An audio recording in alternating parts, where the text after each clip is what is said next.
wonke umntwana unekhono lokukhuthaza, akhe aphinda aguqule umhlaba aphila kuwo. Ukulingana ngokobulili kuchaza ukuthi ngale kobulili babo banamathuba alinganayo.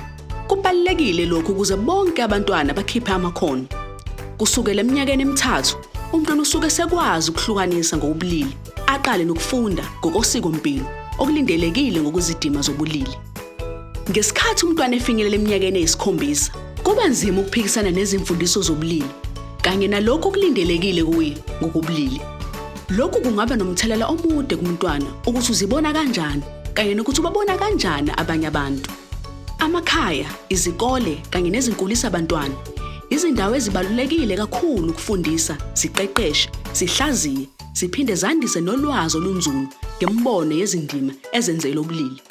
Othisha kanye nabanakekela abantwana bangadlala indima enkulu yokusiza izingane zithuthukise amakhono azo okuphumelela ngale kobulili babo.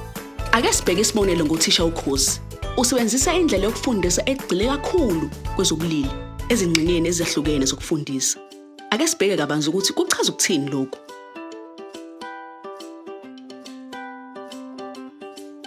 Uthisha wakha indawo yokufunda ekhuthaza abantwana ngokudlala izindlela ezahlukahlukene. Akathandi abafundi bakhe bazizwe sengathi bavaleleliwe ngaphandle.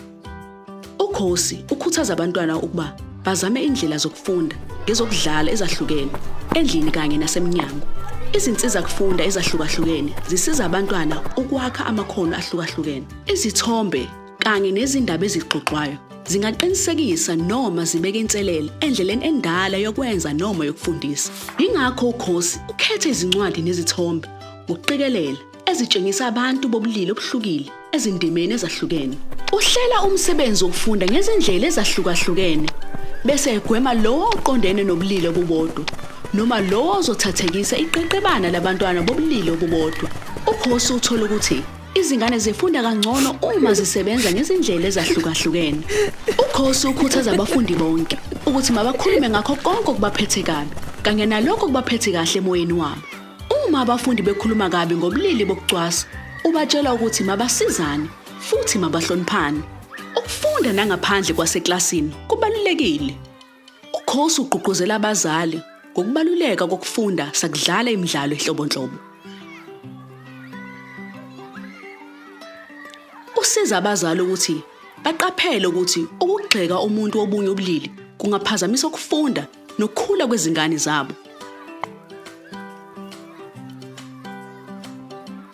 Angeke sakwazi ukubukela phansi amandla emfundo elinganayo kubafundi.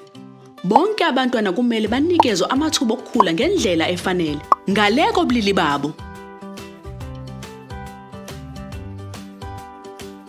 Kungenxa yalesi sizathu uMnyango Wemfundo Yamabanga Aphansi kanye nokusekelwa yiVVOB wakha amathuba nobuchwepheshe okusekela othisha bakwa-Grade R kanye nabanakekeli bezingane nabaphathi babo ukuze bezijwayeze ukusebenzisa indlela egxile kwezobulili ezikoleni.